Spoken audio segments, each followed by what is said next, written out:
রাসূল সাল্লাল্লাহু আলাইহি ওয়াসাল্লামকে ভালোবাসা ও তার তরিকা। বয়ান খুতবা প্রথম খণ্ড, লেখক মাওলানা মোহাম্মদ হিমায়তুদ্দিন সাহেব। বয়ান নং 15। বিসমিল্লাহির রহমানির রহিম। আলহামদুলিল্লাহি রাব্বিল আলামিন ওয়াসসালাতু ওয়াসসালামু আলা সাইয়্যিদিল মুরসালিন ওয়া খাতামিন নাবিয়্যিন ওয়া আলা আলিহি ওয়া আসহাবিহি আজমাইন। আম্মা বা'দ, ফাকাদ ক্বালা আল্লাহু তাআলা আউযু বিল্লাহি মিনাশ শাইতানির রাজীম। ومن يطع الله والرسول فأولئك مع الذين أنعم الله عليهم من النبيين والصديقين والشهداء والصالحين وحسن أولئك رفيقا.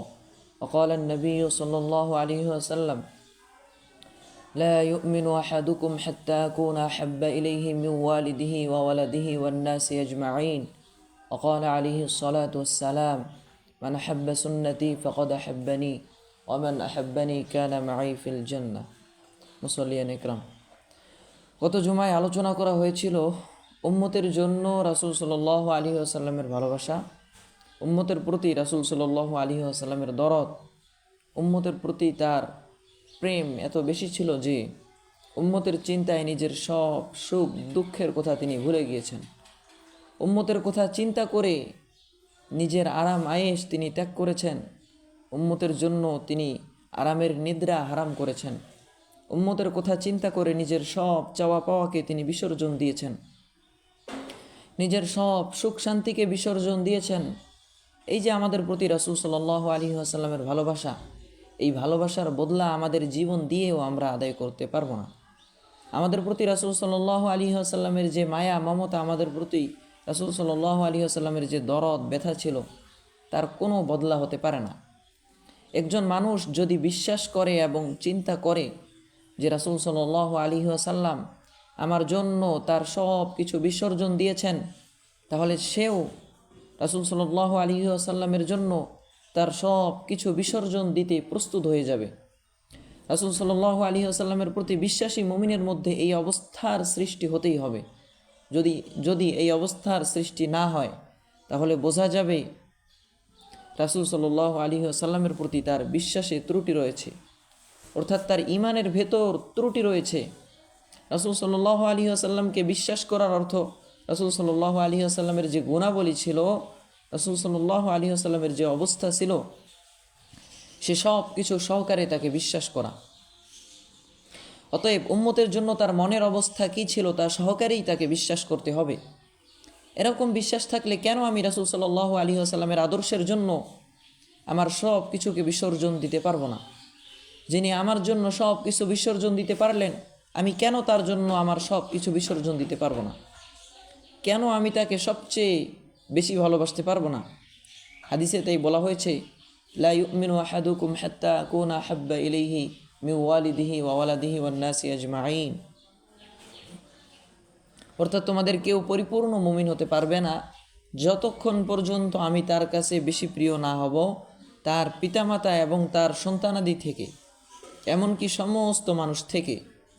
যতক্ষণ পর্যন্ত আমি তার কাছে এরকম অধিক প্রিয় না হব, ততক্ষণ পর্যন্ত সে পূর্ণাঙ্গ মুমিন হতে পারবে না।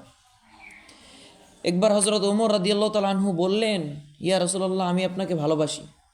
ইসলামে এটাই নিয়ম যে আল্লাহর রাস্তে কেউ যদি কাউকে ভালোবাসে, তাহলে তাকে বলে দিবে যে আমি আপনাকে ভালোবাসি।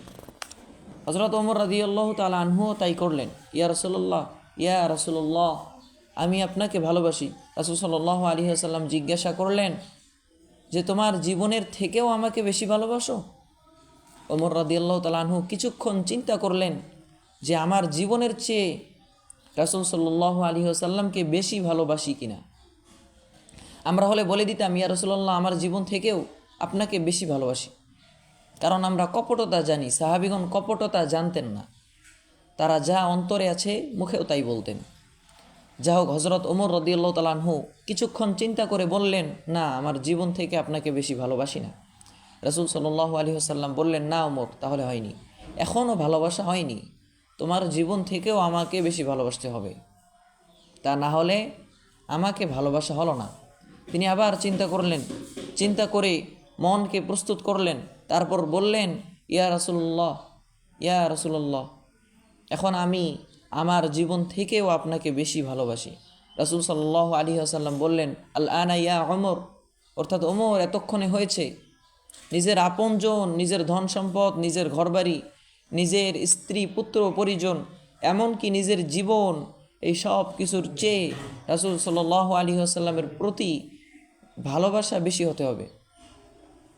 কোরআনে কারিমে আল্লাহ পাক বলেছেন, উল ইন কানা আবাউকুম ওয়া আবনাউকুম ওয়া ইখওয়ানুকুম ওয়া আজওয়াজুকুম ওয়া আশীরাতুকুম ওয়া আমওয়ালুন ইকতারাফতুমুহা ওয়া তিজারাতুন তাখশাউনা কাসাদাহা ওয়া মাসাকিনু তারদাউনাহা আহাব্বা ইলাইকুম মিনাল্লাহি ওয়া রাসূলিহি ওয়া জিহাদিন ফি সাবিলিহি ফাতারাব্বাসু হাত্তা ইয়াতিয়াল্লাহু বিআমরিহি।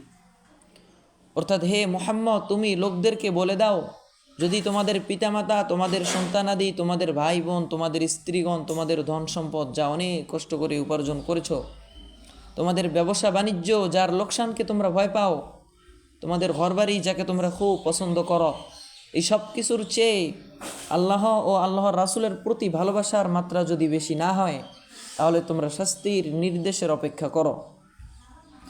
এই আয়াতের মর্ম অনুযায়ী সাহাবা ইকরাম রাদিয়াল্লাহু তাআলা আনহু আমল করে দেখিয়েছেন। নিজের স্ত্রী পুত্রের চেয়ে, নিজের আপনজনের চেয়ে, নিজের ধন সম্পদের চেয়ে, নিজের ব্যবসা বাণিজ্য এবং ঘর বাড়ির চেয়ে, এমনকি নিজের জীবনের চেয়ে কীভাবে রাসূল সাল্লাল্লাহু আলাইহি ওয়াসাল্লামকে বেশি ভালোবাসতে হয় সাহাবা ইকরাম রাদিয়াল্লাহু তাআলা আনহু তা দেখিয়ে গেছেন। হযরত আবু বকর সিদ্দিক রাদিয়াল্লাহু তাআলা আনহু তাবুকের যুদ্ধে সমস্ত মাল এনে দিয়েছেন। হযরত আবু বকর সিদ্দিক রাদিয়াল্লাহু তাআলা আনহু তাবুকের যুদ্ধে সমস্ত মাল এনে দিয়েছেন, ঘরে একটা কানা করিও রাখেননি। তার মনোভাব হলো, রাসূল সাল্লাল্লাহু আলাইহি ওয়াসাল্লাম চেয়েছেন, রাসূল সাল্লাল্লাহু আলাইহি ওয়াসাল্লামের জন্য আমি সব দিয়ে দিলাম। সারাটা জীবন তিনি রাসূল সাল্লাল্লাহু আলাইহি ওয়াসাল্লামের জন্য ব্যয় করেছেন। তিনি মক্কার একজন বড় ধনী ছিলেন। শেষ পর্যন্ত তার এমন অবস্থা হয়েছে যে নিজের জন্য কিছুই রাখেননি, রাসূলের জন্য নিজের সব কিছু উজাড় করে দিয়েছেন।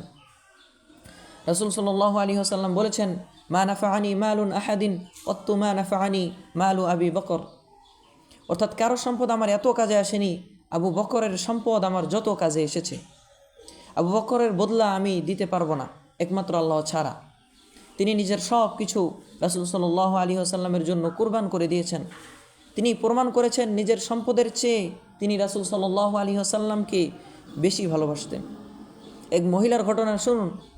উহুদের যুদ্ধে একবার সংবাদ ছড়িয়ে পড়ল যে রাসূল সাল্লাল্লাহু আলাইহি ওয়াসাল্লাম শহীদ হয়ে গিয়েছেন। দ্রুত সংবাদ মদিনায় পৌঁছে গেল।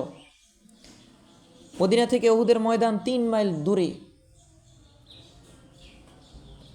একজন মহিলা মদিনা থেকে উহুদের ময়দানের দিকে দৌড়ে যাচ্ছেন আর জিজ্ঞাসা করছেন, রাসূল সাল্লাল্লাহু আলাইহি ওয়াসাল্লামের কী অবস্থা তোমরা আমাকে বলো। একজন বলল, তোমার ছেলে তো শহীদ হয়ে গেছে। তিনি বললেন, রাসূল সাল্লাল্লাহু আলাইহি ওয়াসাল্লামের কী অবস্থা তোমরা আমাকে বলো। তিনি শুধু ময়দানের দিকে ছুটছেন আর জিজ্ঞাসা করছেন, রাসূল সাল্লাল্লাহু আলাইহি ওয়াসাল্লামের কী অবস্থা আমাকে বলো। আরেকজন তাকে খবর দিল, তোমার স্বামী শহীদ হয়ে গেছে। এতেও তার পরোয়া নেই। তিনি শুধু ময়দানের দিকে ছুটছেন আর বলছেন, রাসূল সাল্লাল্লাহু আলাইহি ওয়াসাল্লামের কী অবস্থা তাই আমাকে বলো। এই মহিলা সাহাবী প্রমাণ করে দিয়েছেন, তার অবস্থাই বলে দিয়েছে যে তার পুত্রের চেয়ে, তার স্বামীর চেয়ে তিনি রাসূল সাল্লাল্লাহু আলাইহি ওয়াসাল্লামকে বেশি ভালোবাসতেন। হযরত যায়েদ ইবনে দাসিনা রাদিয়াল্লাহু তাআলা আনহু একবার মক্কার মুশরিকদের হাতে বন্দী হয়ে যান। বদরের যুদ্ধে তিনি মক্কার এক কাফেরকে হত্যা করেছিলেন।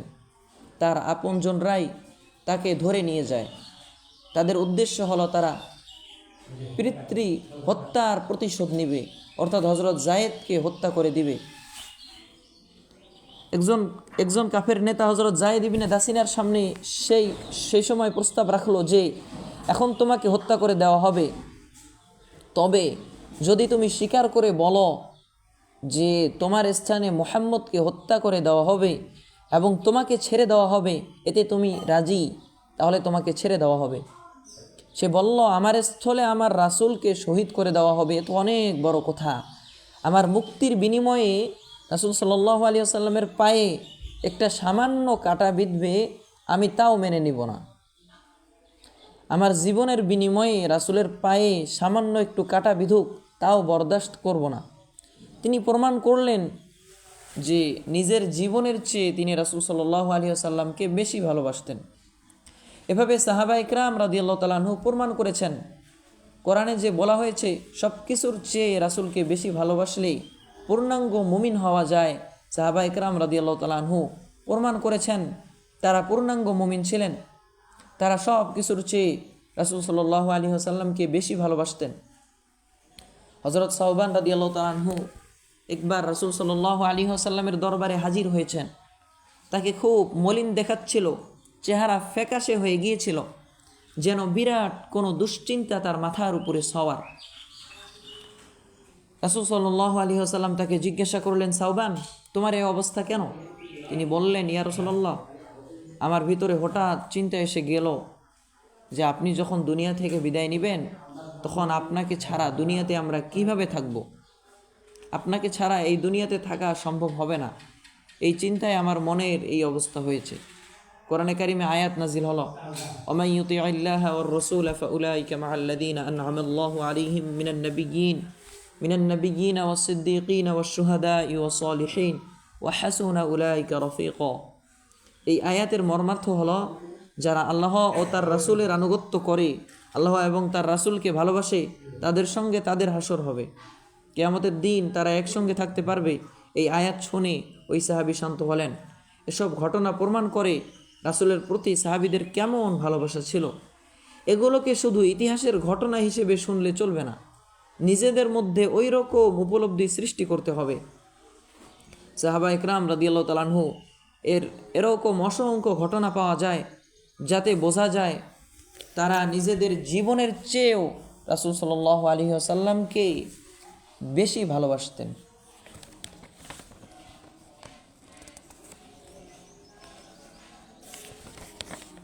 সাহাবা ইকরাম রাদিয়াল্লাহু তাআলা আনহু এর অবস্থা ছিল, তাদের সামনে রাসূল সাল্লাল্লাহু আলাইহি ওয়াসাল্লাম সশরীরে উপস্থিত ছিলেন। তাদের সামনে রাসূল সাল্লাল্লাহু আলাইহি ওয়াসাল্লাম জীবন্ত ছিলেন। রাসূল সাল্লাল্লাহু আলাইহি ওয়াসাল্লামকে তারা ওইভাবে ভালোবাসতে পেরেছেন। এখন আমরা কিভাবে রাসূল সাল্লাল্লাহু আলাইহি ওয়াসাল্লামকে ভালোবাসবো? আমাদের সামনে রাসূল সাল্লাল্লাহু আলাইহি ওয়াসাল্লাম সশরীরে উপস্থিত নেই। রাসূল সাল্লাল্লাহু আলাইহি ওয়াসাল্লামের অবর্তমানে কিভাবে তাকে ভালোবাসতে হবে সেটাও বহু হাদিসে রাসূল সাল্লাল্লাহু আলাইহি ওয়াসাল্লাম বলে দিয়ে গেছেন।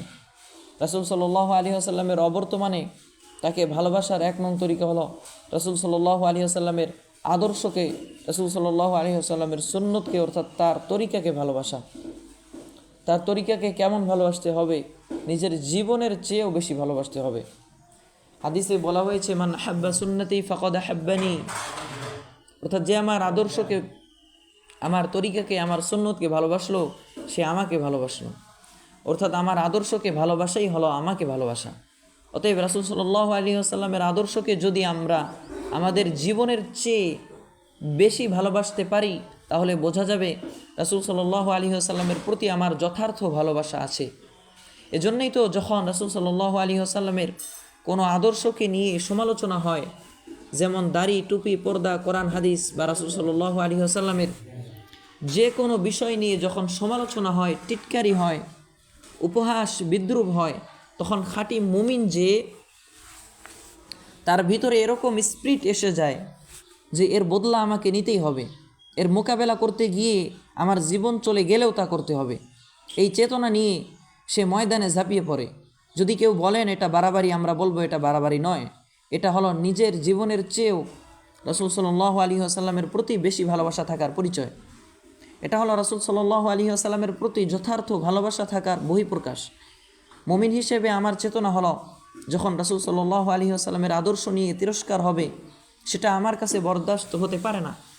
কেউ যদি আমার আপনজনকে আঘাত করে তাহলে আমার ভিতর যতটুকু ক্রোধের সৃষ্টি হয় সেটা প্রতিরোধ করার যে পরিমাণ স্পৃহা সৃষ্টি হয়, রাসূল সাল্লাল্লাহু আলাইহি ওয়াসাল্লামের আদর্শ নিয়ে কেউ সমালোচনা করলে, রাসূল সাল্লাল্লাহু আলাইহি ওয়াসাল্লামকে কেউ আঘাত করলে তার চেয়েও বেশি ক্রোধ সৃষ্টি হতে হবে, তার চেয়েও বেশি স্পৃহা আসতে হবে।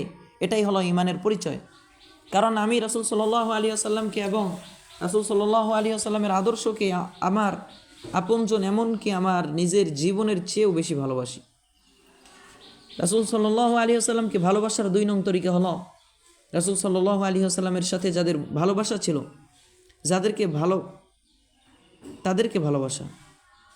2 নং তরিকা হলো রাসূল সাল্লাল্লাহু আলাইহি সাল্লামের সাথে যাদের ভালোবাসা ছিল তাদেরকে ভালোবাসা।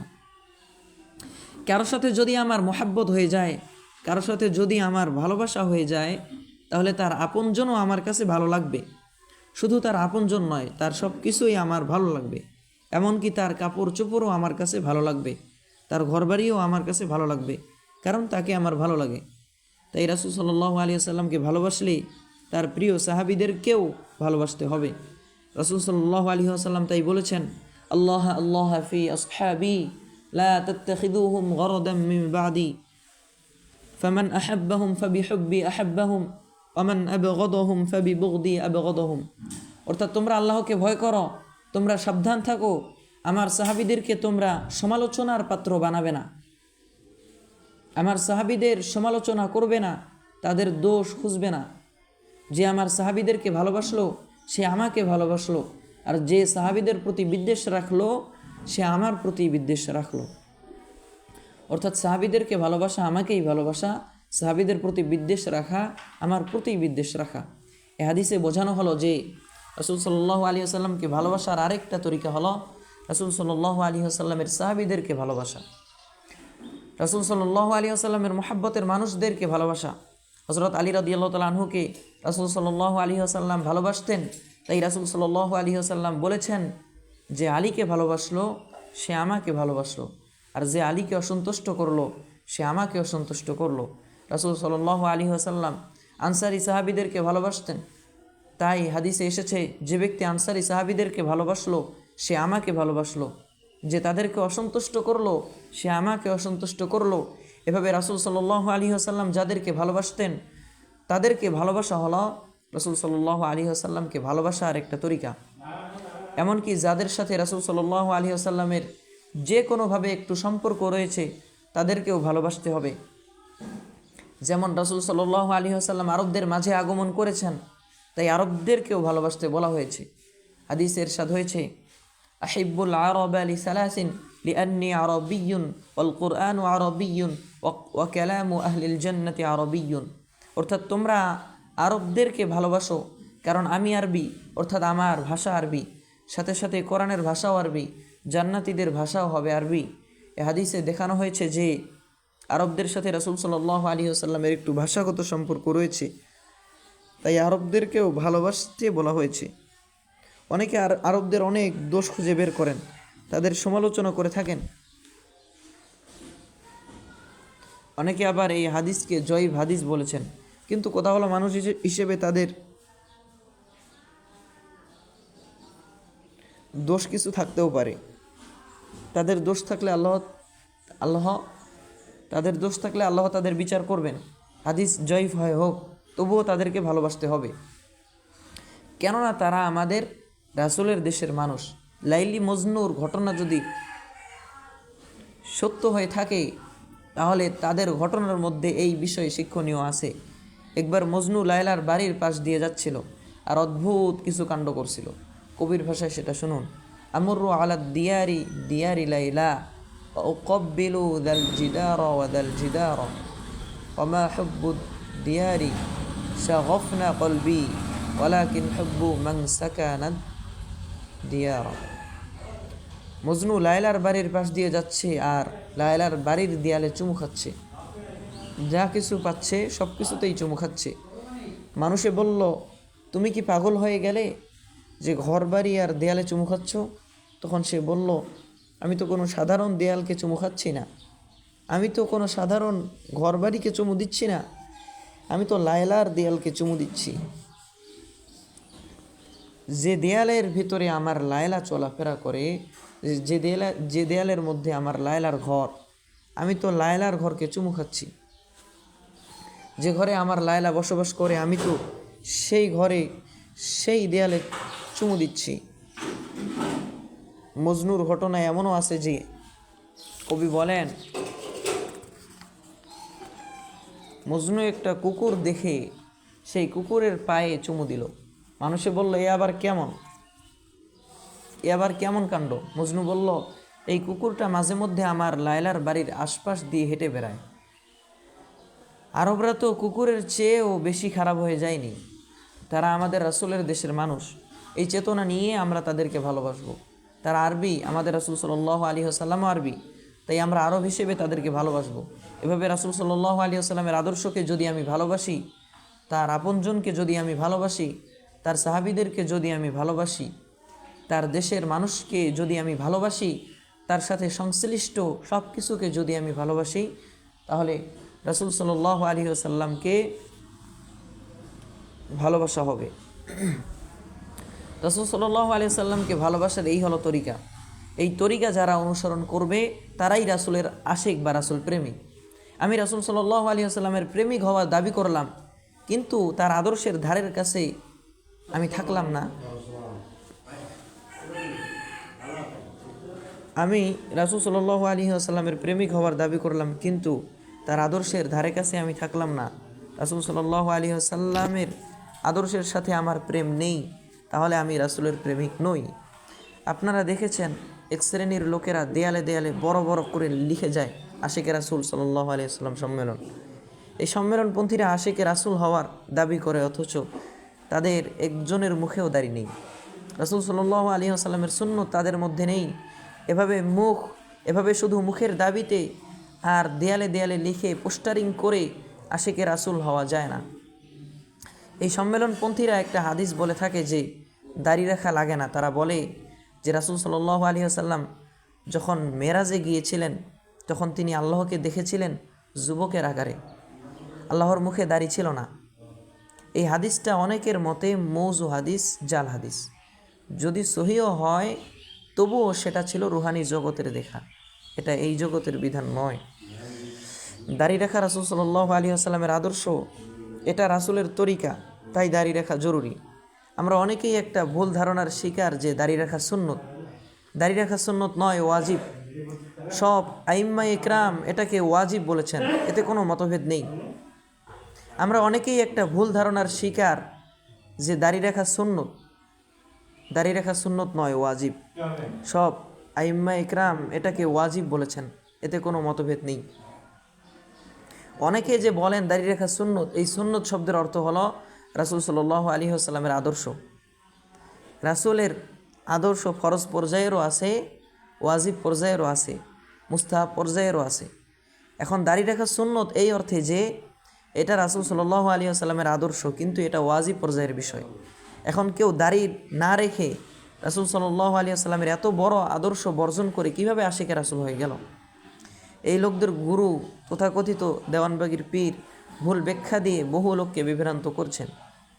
এই ভদ্রলোক এমন এমন কোথাও বলেন যাতে মানুষের ঈমান থাকে না। ব্যক্তিগতভাবে কারো উপর আক্রোশ নিয়ে আমরা সমালোচনা করি না, কিন্তু কারো কথায় যখন ইসলামের আদর্শের সাথে সংঘাত লেগে যায়, কারো কথায় যখন মানুষ বিভ্রান্ত হতে থাকে, তখন মানুষকে সাবধান করার জন্য বলতেই হয়। এই দেওয়ানবাগির পীর বলেন আল্লাহ আর আল্লাহর রাসূলের মধ্যে কোনো পার্থক্য নেই। আল্লাহ যা, আল্লাহর রাসূলও তাই। তাহলে রাসূলের বিবি ছিল, অতএব বলতে হবে এই বিবিরা আল্লাহরও বিবি ছিল, আল্লাহরও বিবি, এবং তাদের গর্ভে যেসব সন্তান হয়েছিল তারা সব আল্লাহরই সন্তান। তাহলে আল্লাহর সন্তান আছে, এটাই বলা হলো নাউজুবিল্লাহি মিন যালিক। এ কথা বললে কিভাবে ঈমান থাকে? এই ভদ্রলোক এই জাতীয় আরও এমন সব কথা বলেন যাতে ঈমান থাকে না।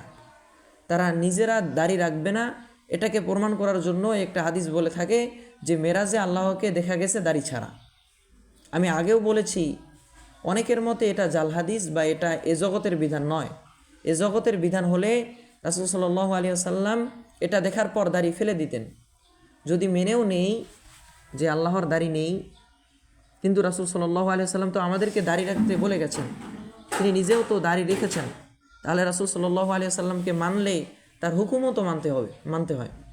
আরও প্রশ্ন হলো, আল্লাহ এবং আল্লাহর রাসূল সাল্লাল্লাহু আলাইহি ওয়াসাল্লাম যদি, আল্লাহ এবং আল্লাহর রাসূল যদি এক হয়ে থাকবেন, তাহলে আল্লাহর যখন দাড়ি নেই, রাসূলের দাড়ি কেন? কেউ যদি একটা ভুল কথা বলে তাহলে বহু জায়গায় প্যাঁচ লেগে যায়, শেষ পর্যন্ত সেই প্যাঁচ আর ছাড়ানো যায় না। যা বলছিলাম, এভাবে মুখে দাড়ি ফেলে দিয়ে রাসূল সাল্লাল্লাহু আলাইহি ওয়াসাল্লামের আদর্শ ছেড়ে দিয়ে আশিকে রাসূল বা রাসূলের প্রেমিক হওয়া যায় না। রাসূল সাল্লাল্লাহু আলাইহি ওয়াসাল্লামের প্রেমিক হওয়ার অর্থ হলো রাসূল সাল্লাল্লাহু আলাইহি ওয়াসাল্লামের আদর্শের প্রেমিক হওয়া। রাসূল সাল্লাল্লাহু আলাইহি ওয়াসাল্লামের প্রেমিক হলো সাহাবাদের প্রেম। রাসূল সাল্লাল্লাহু আলাইহি ওয়াসাল্লামের প্রেমিক হলো সেই রাসূল সাল্লাল্লাহু আলাইহি ওয়াসাল্লামের সব কিছুর সাথে যার প্রেম আছে। যে কথা আমরা আলোচনা করছিলাম, আমাদের সব কিছুর চেয়ে, এমনকি আমাদের জীবনের চেয়েও রাসূলকে বেশি ভালোবাসতে হবে। রাসূল সাল্লাল্লাহু আলাইহি ওয়াসাল্লামের আদর্শের জন্য আমাদের সব কিছুকে বিসর্জন দেওয়ার জন্য প্রস্তুত থাকতে হবে। আমাদের জন্য রাসূল সাল্লাল্লাহু আলাইহি ওয়াসাল্লাম এমনই করেছেন। আমাদের দরদে তিনি তার আরামের নিদ্রা হারাম করে দিয়েছেন। তার নিজের জন্য আল্লাহর কাছে কিছুই চাননি। নিজের সব চাওয়া পাওয়াকে আমাদের জন্যই ছেড়ে দিয়েছেন। নিজের সব দুঃখ কষ্ট ভুলে গেছেন উম্মতের কথা চিন্তা করে। আমাদের জন্য রাসূলের এই প্রেম, রাসূলের এই ভালোবাসা, এই ব্যথা বেদনার বদলা আমরা কিভাবে দিতে পারবো? আমাদের জীবন দিয়ে হলেও আমরা তার বদলা দিতে পারবো না। তাই বলা হয়েছে রাসূল সাল্লাল্লাহু আলাইহি ওয়াসাল্লামের সাথে আমাদের প্রেম হতে হবে আমাদের জীবনের চাইতেও বেশি। কারণ আমাদের জীবন দিয়ে হলেও আমরা তার বদলা দিতে পারবো না। আল্লাহ পাক আমাদেরকে রাসূল সাল্লাল্লাহু আলাইহি ওয়াসাল্লামের খাঁটি প্রেমিক হওয়ার তৌফিক দান করুন। এজন্য আল্লাহর কাছে দোয়া করতে হবে, আল্লাহুম্মা ইন্নী আসআলুকা হুব্বাকা ওয়া হুব্বা নবিয়িকা ওয়া হুব্বা বাইতিহি ওয়া আসহাবিহি ওয়ারযুকনা ইত্তিবাআ সুন্নতিহি ওয়া আহয়িনা ফি মিল্লাতিহি ওয়াহশুরনা ফি যুমরাতিহি ওয়া আদখিলনা ফি উশাকিহি ওয়া খুদ্দামি দীনিহি। এ দোয়াটির ভাবার্থ হলো, হে আল্লাহ, তোমার কাছে আমরা চাই যেন তোমার প্রেমিক হতে পারি, যেন তোমার নবীর প্রেমিক হতে পারি, যেন নবীর পরিবার ও সাহাবীদের প্রেমিক হতে পারি, নবীকে যারা ভালোবাসে তাদের প্রেমিক হতে পারি। হে আল্লাহ, তোমার নবীর আদর্শ অনুসরণের তৌফিক দাও। নবীর দলভুক্ত করে আমাদেরকে হাসরের ময়দানে উঠাইও। নবীর আশেকদের তালিকায়, দিনের খাদেমদের তালিকায় আমাদেরকে শামিল করো। আমিন। ওয়া আখিরু দাওয়ানা আনিল হামদুলিল্লাহি রাব্বিল আলামিন। যা কিছু বলা হলো সব কিছু আমাদেরকে আমল করার তৌফিক দান করুন। আমিন।